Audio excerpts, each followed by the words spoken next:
Around the block a few times with a few different companies. Can I just ask before we start, who is a student and who's an indie developer? So who's a student? Put your hands up. Right, okay. And how many of you are about to graduate or just graduated? Okay. And how many of you are indie developers? Cool, okay. Just wanted to gauge the audience. Right, okay. So, I wanted to talk today a bit about how I got into the industry. Although that was a very long time ago, there may still be some stuff you can take away from that, and also how I started my company up a couple of years ago. So I graduated 18 years ago in 1996, which sounds an awfully long time ago. I studied 3D design at Manchester Metropolitan University, where at a time when there were no games courses, so you couldn't study games. And actually, if you mentioned games to the people at college, they probably would have told you to stop being stupid. And actually, that's kind of what happened to me, because I wanted to do comics, and I was told that that wasn't a serious job, and no one would take me seriously. But I was really good at ceramics, so I should study that. So I did study that, and I did quite well at it. But in my spare times, I was doing comics illustration. So at uni, I was putting comics in the magazines and all that kind of stuff, and I would do that every night when I got back home instead of doing my homework. But I did manage to graduate. So at the end of my course, just before I graduated, one of my classmates, she got a newsletter because she'd won a competition, and in it there was an advert from a company that was just starting up in Liverpool, which wasn't that far away, and they were looking for people who, it was a games company, and they were looking for people that could draw comics, illustration and stuff like that, but didn't necessarily need any experience. Although I had used a bit of Photoshop, and I was really into computer games, so it kind of felt like something that I should go for, because really I couldn't imagine getting a job making pots. And it wasn't really what I wanted to do anyway. So I got a portfolio together of all the sort of like anime style stuff I'd done and all the illustrations. Put them in a portfolio and I sent it off. And then I got an interview. And then I was shortlisted down and ended up getting the job. So I was very lucky. Yeah, they taught me how to use 3D. It wasn't even Max then, it was 3D Studio. So I learned all my skills. I learned how to use a color version of Photoshop, which was very exciting. And the main thing that I got from that job, because the company only lasted 6 months, as Helena was saying, you know, indie companies, it's a very unpredictable industry. A lot of companies go down shortly after they start up. This one did the same thing, but what I did gain was that a lot of contacts, because a lot of the people that have been headhunted to work there came from places like Bullfrog and other very kind of big names in the industry. So I went straight from that job, even with only 6 months experience, to work in another startup and another startup. And I ended up at Mucky Foot Productions. You may have heard of them. They were around for a few years, and basically, while I was there, I shipped my first game, Urban Chaos, on the PlayStation 1, which also came out on Dreamcast. I don't know how many of you have played on one of those, but that was very exciting. It was a big thing for me. I also worked on a game called Startopia, which I preferred, to be honest, and I think it was more critically acclaimed, but didn't do very well because it came out a bit too late. I think they missed their deadline. Publisher didn't put any marketing budget behind it, so unfortunately it didn't do as well as it probably deserved to. But anyway, all that was an amazing experience. Still working with amazing people. From Mucky Foot, I went abroad to EA in Florida to work, but it didn't really feel right to me. So the next and most important jump that I made was to Criterion Games, where I started off as a character artist working on a reboot of Skate or Die that never actually happened. But then I got asked to work on Burnout 3, which some of you may have played. I started off as a world artist, building tracks, and then I got drafted onto the UI team, and I was designing all the fabulous, fancy arcade messages that pop up on the screen every 10 seconds in that game. Then I kind of ranked up, leveled up if you like, and I was a lead world artist on Burnout Revenge and Black. So I worked on another driving game and an FPS. And then I became actually associate art director on Burnout Paradise. So I led the world team, but I was also looking after a lot of the things that the art director kind of didn't have time to do, because it was a huge team by this stage. It was about 150 people. So I was basically, if he couldn't make it to some meeting or other, then I would take his place. But essentially, I was an art director, and actually at that stage, I realized just doing art isn't really what I want to do, because I kind of have a much more holistic interest in games. Back at university, I was running the RPG Society, being the DM and all these different games, creating board games, card games, all that kind of stuff. And I suddenly realized I've kind of got distracted by art too much, and I really want to be designing more. So I got given an opportunity to do world design on Hot Pursuit, Need for Speed Hot Pursuit, and also then, as well as that, at the same time, I was creative director on Burnout Crash, which was quite provocative at the time, because a lot of the Burnout fans were like, what's this stupid game? But it was great because I got a chance to kind of put my stamp on something, and we had a lot of fun with it. And we had a very small team and limited resources, which, going from a team of 150 people, taught me an awful lot. It was like going back to the startups again, because it was like, okay, this is kind of risky. The whole project could get canned at any second. We really had to make it work with very few people, with limited skill sets. You know, we couldn't take away too many people from Need for Speed Hot Pursuit that was shipping, or at least almost finished at the time. So it almost felt like an indie company, and it kind of gave me a taste for that. So being at Criterion for 10 years taught me an awful lot. It was a massive arc of, you know, doing different jobs across the team, as well as at different kind of levels, from management down to just getting my head down and doing some artwork. One of the main things that it taught me about making games was to really keep focused on what the game's heart is. Like with Burnout, it was always high-speed racing, and takedowns was what was the important bit.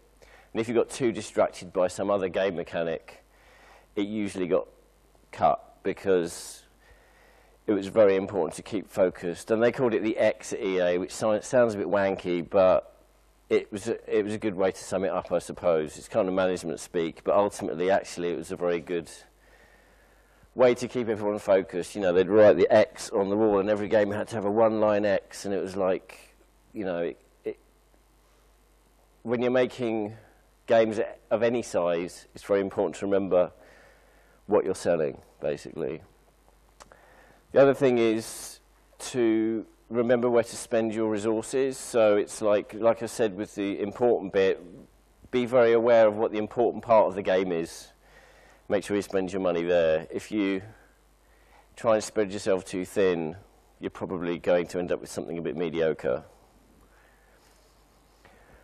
And also have high standards. And that actually also includes my next, my last one, about iteration. Basically, a lot of people I've worked with that haven't got as much experience often will say, oh, that's good enough, and just stop. And it's like, it's usually not good enough. You should usually remake everything until you run out of time. Even if you think it's good enough, if you can imagine it being better, you should at least try and make it better. The amount of times that you remake a part of the game will, you know, the more times you remake something, the better it gets. It's like with any kind of art or even a bit of code. Or even if your game, you know, if your computer crashes and you're in the middle of something, oh bugger, I've just lost 2 hours of work. I'm sure we've all been there. If you have to start again from scratch, you'll actually find the second time you do it, it's always better because you don't have to learn all those lessons again, and you can focus on the bits that those mistakes you made the first time got in the way of, and then redo it again and redo it again, and eventually you'll surprise yourself at actually how much better it can get. And that other point there about contingency, things will always take longer than you think they will. It doesn't matter how accurate you think your time estimates are, I would always add at least 50%, if not double it. So what I'm doing at the moment, a lot of the time when I was working at EA, a lot of people would say to me, I wish I could make my own game. I'm sure I could do it better than the people that are running this team. Do you know what I mean? And it's like, you know, or I've got this amazing idea and I'm sure it'd be really good and it'd sell loads. But no one would ever do anything about it. And I've occasionally would found myself thinking, I wish I could make my own games. And in fact, it was something that I'd always dreamed of doing. And it was kind of one of my career goals was to be in charge of my own game and actually be able to make a game that I'd completely come up with the idea for. So while I was thinking about doing this, I went up to London to meet with a friend, a guy who'd worked at Criterion previously, and his name's Mike, and he had a company that he'd set up called DigiCub, and basically he worked on his own and just hired in people when he needed them. He didn't have an office. He had a hot desk in an office with a load of other IT people.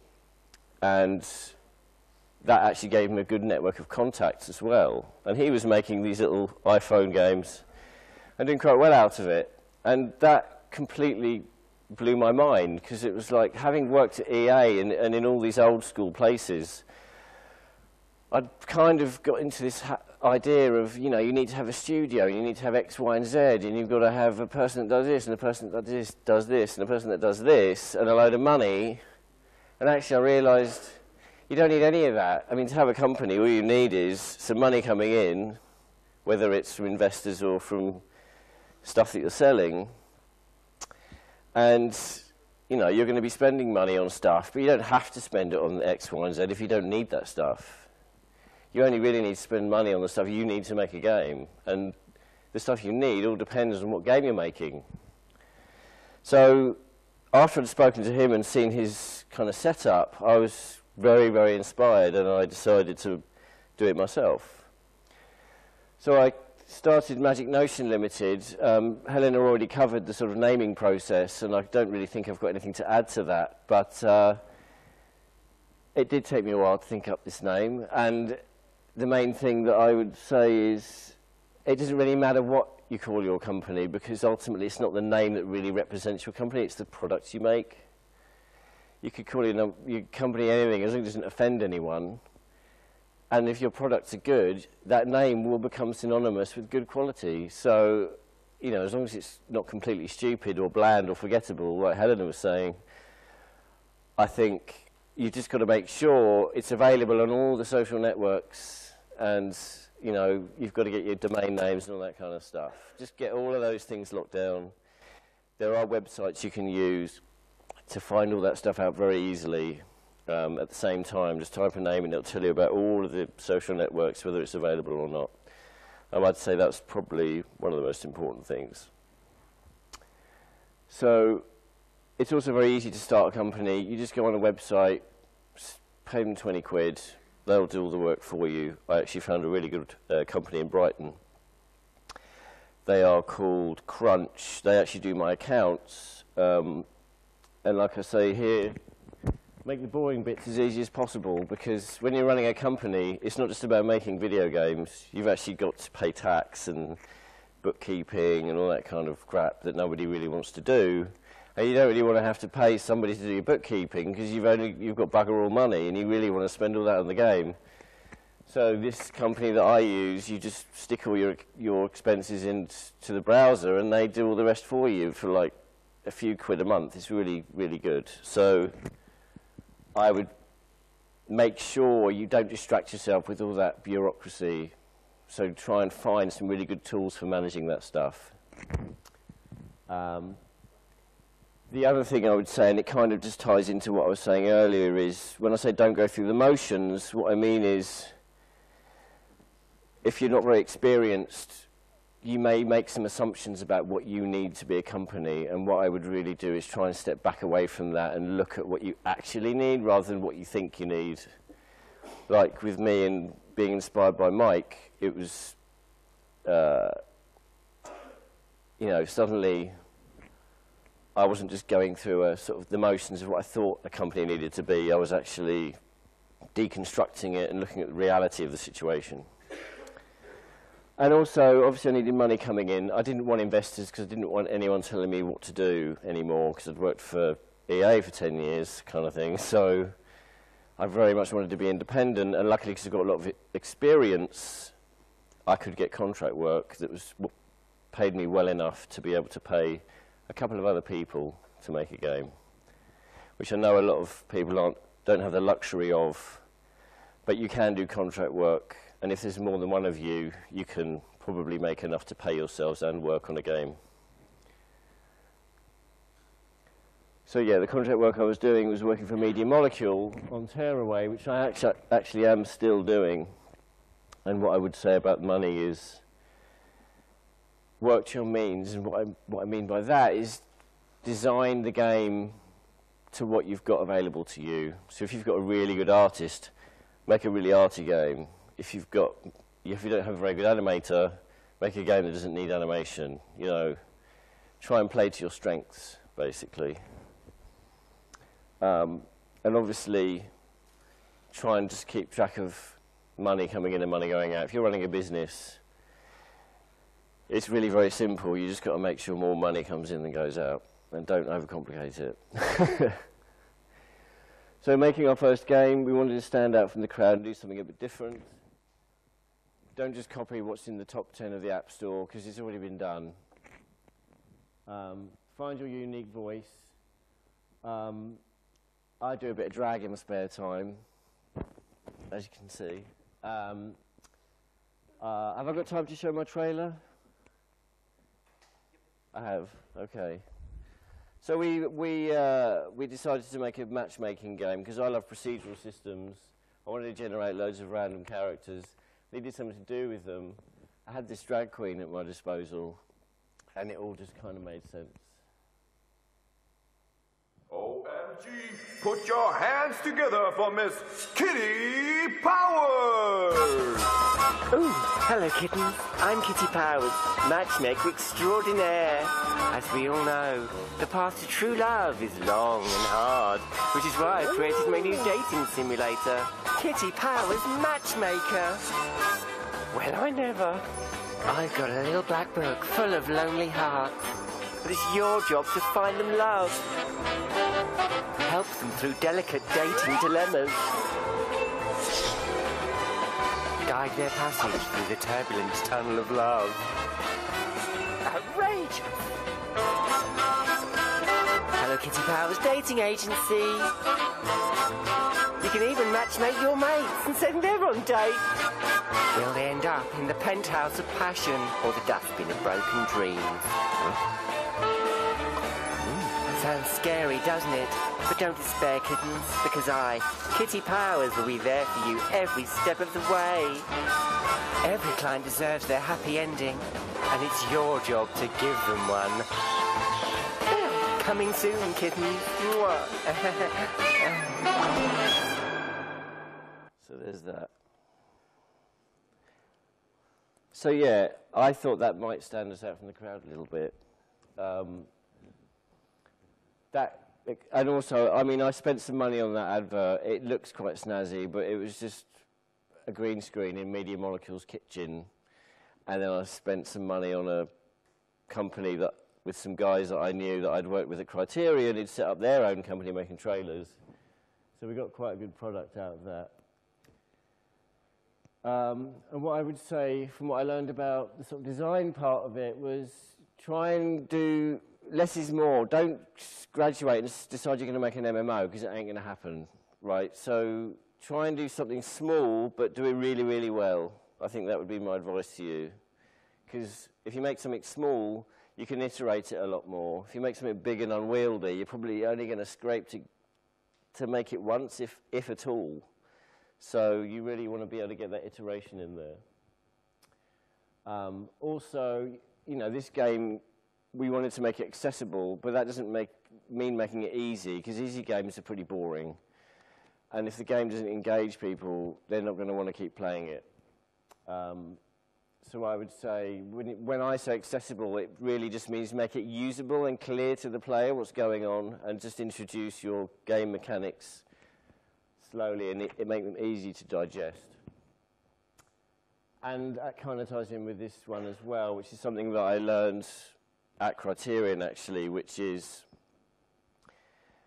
don't make it super complicated, like in terms of controls. If you've got a huge World of Warcraft HUD of buttons for people to click on, you're not making your game very friendly, because it's a bit like trying to drive a jumbo jet when all you wanted was a nice little kind of amusement for like half an hour or something for 59p.